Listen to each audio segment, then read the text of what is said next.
Welcome, boys. Thank you very much. Thanks for having us. Just did an amazing little set. Took us a fucking while to sort it out. It certainly did. Yeah, but we got it done nevertheless.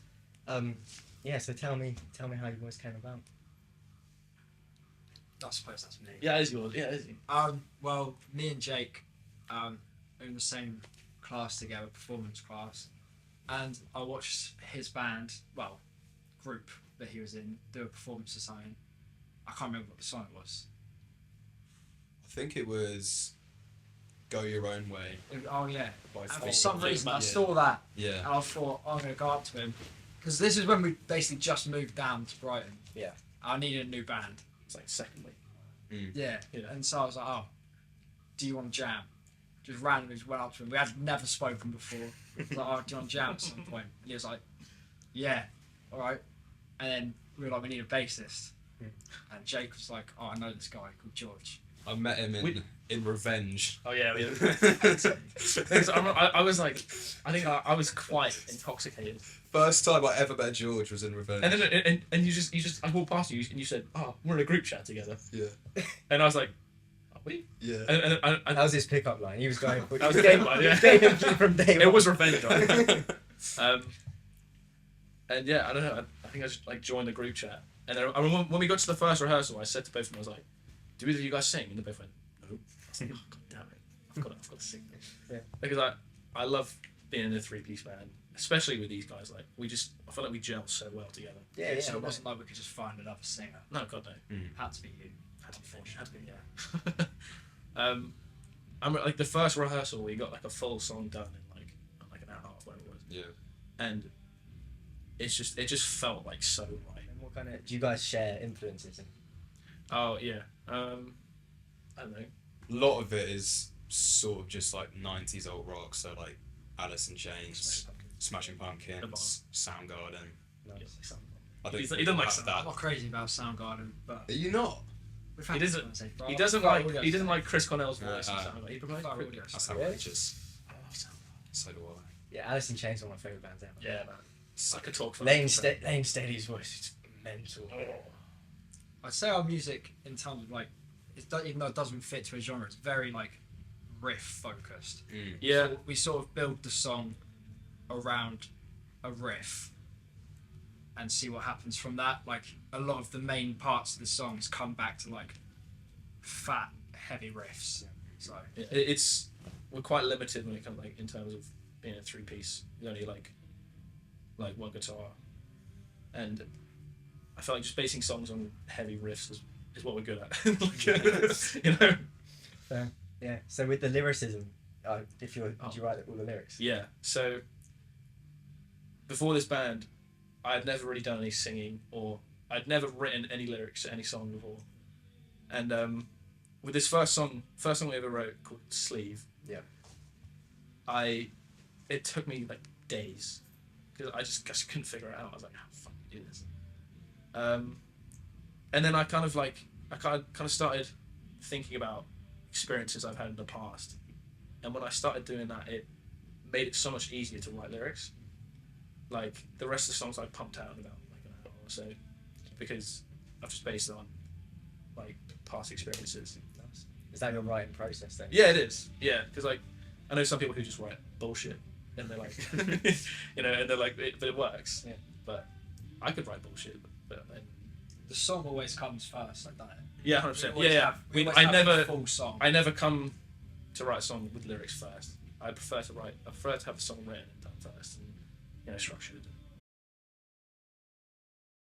Okay, I'm gonna ask you questions.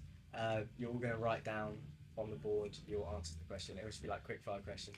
Okay. Just I'm not good at maths. I don't know maths. I'm not gonna ask you long division. You can answer silly, seriously, however you please. Okay, one word to describe how you feel on stage.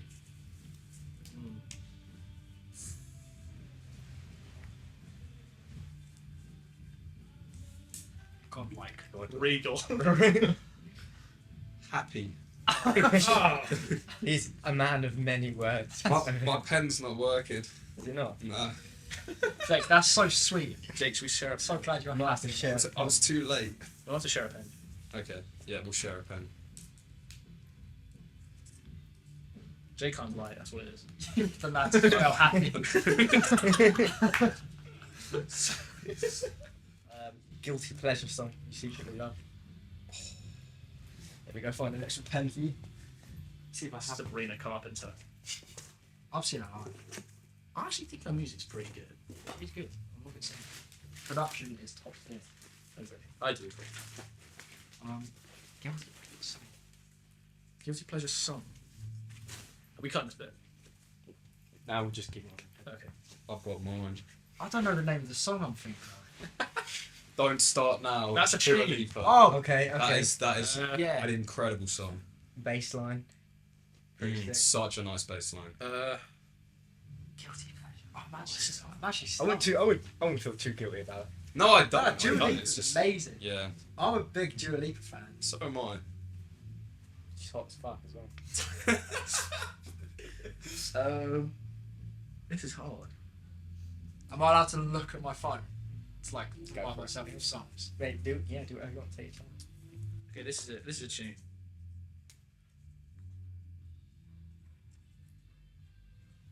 It's a hard question to answer. It. It's a really hard I question. wouldn't know what to say. Baseline Junkie by Dizzy Rascal. Okay. Classic. Absolute classic. That comes on the club. Shit goes down. Ah. It goes down. Shit goes down. Put Trill by Dappy. What is I've never heard that? What is that? What is that? If we wouldn't get copyrighted, Yeah. we'd be bumping that shit right now. If you weren't a musician, what would you be doing?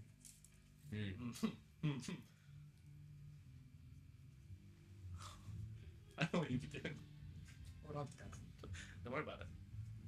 Don't worry Don't worry about it. So now I'm worried about it. Don't worry about it.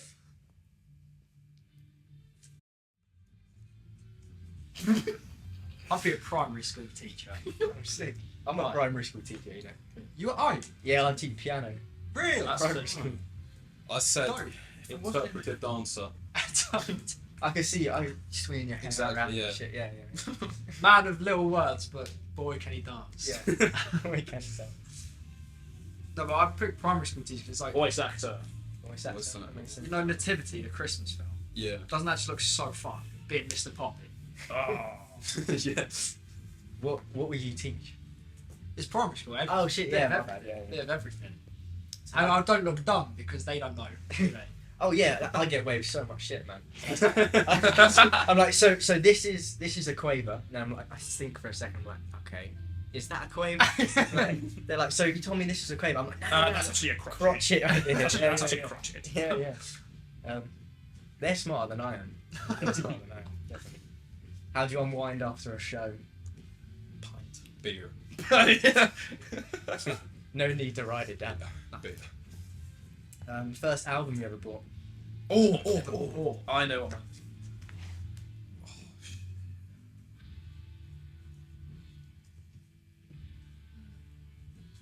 Led Zeppelin 4. Sick. Great album cover as well. Pen. First time I bought, like, went to a shop and purchased. Sure. I bought it on vinyl. Oh! Probably What an Oh, album! but- Wasting Light by Foo Fighters. Sick. That was Sick album. the first album. That is. Great album. That's my second favourite Foo Fighters album. What's your first? Probably Cover never shape. mind. Yes. Yeah, fair. Never mind. Yeah. Never mind. Yeah, fair. My No, second No, album. best Foo Fighters. Second- album, second because album. There's nothing left to lose. Second album I bought. All My Life is Se- so underrated as well. Oh, That- absolutely. You know that's about eating out. Eating out. Is it? Full stop. Think about the lyrics. Something never comes, never leads to nothing. Nothing satisfies while getting closer. Oh yeah. Close to the prize. Do you reckon it's about doing that to someone that isn't his wife? I mean, now we know. Knowing Dave. Now we Now know we there know. is a third character.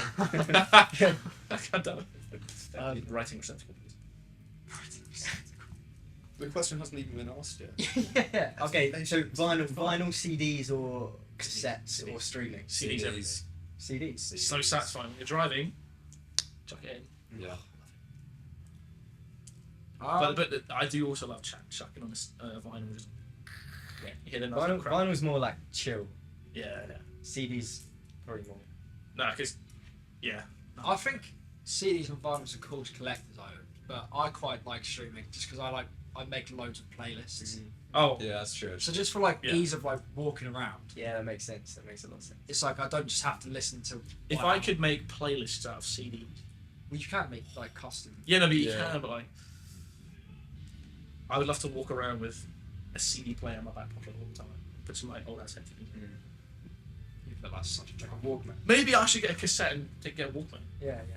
You need like a big boombox on your shoulder. Yeah. So you can... I have a mate who has a Walkman, and all he has is just Rush songs. Just Rush. I need to get in touch with this guy. Rush is one of my favourite bands. Hey, Josh, he's listening as well. He's listening. What a guy. Biggest musical influence. What, personally or as a band? Jake. Jake. Jake's my biggest. Personally.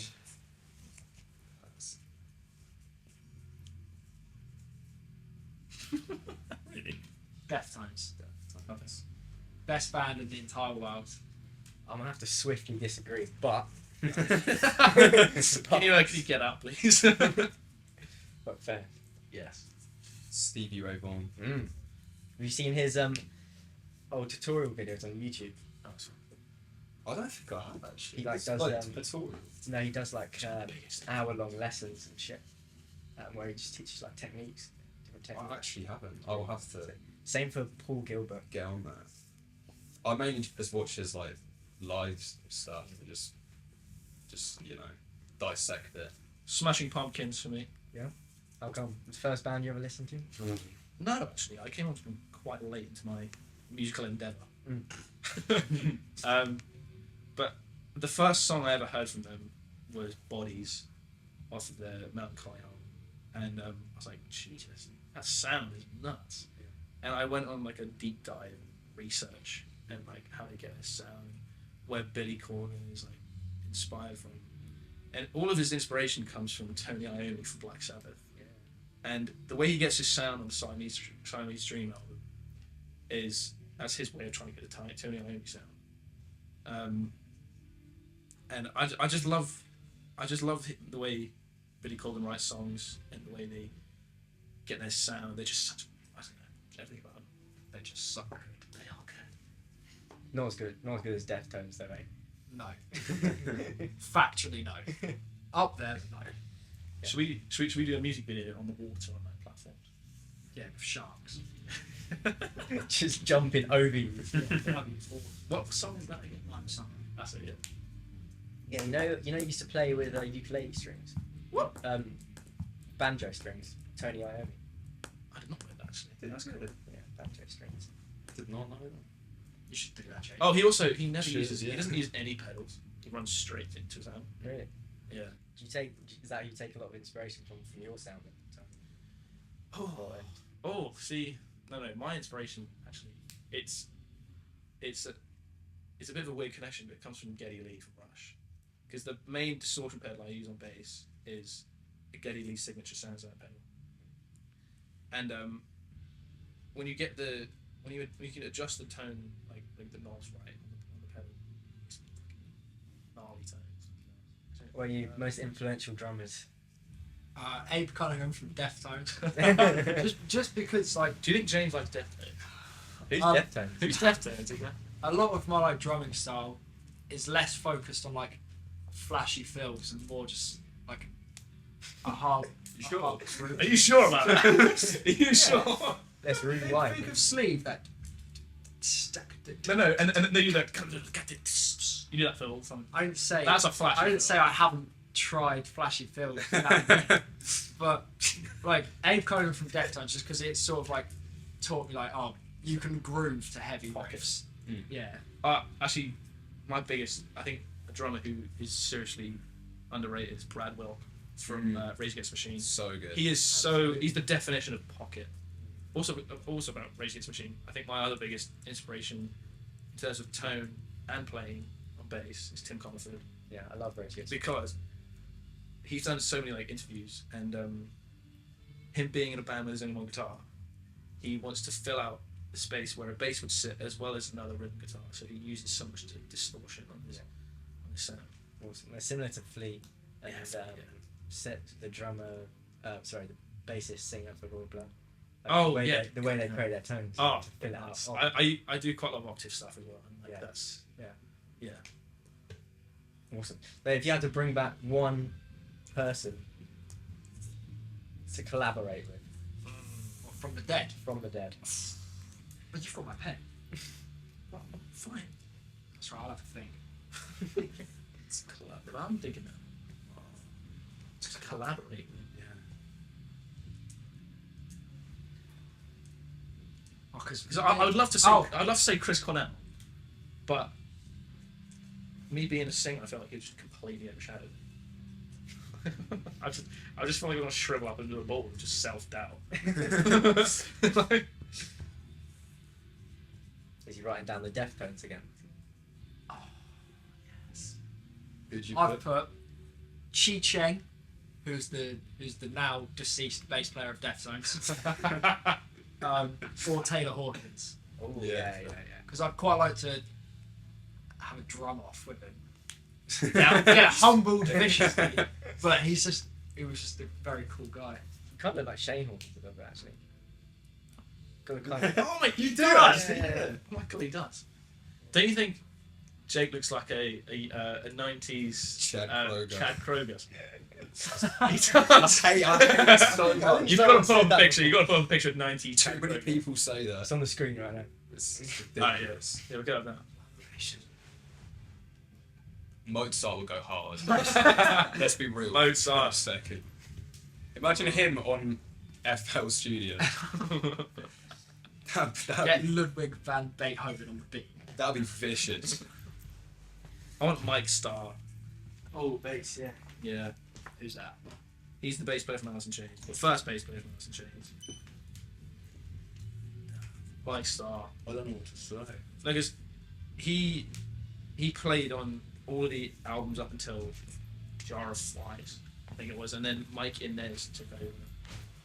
And the whole reason I have that bass is because of Mike Inez. No, Mike Starr. Yeah. Like, it's the same one that he uses.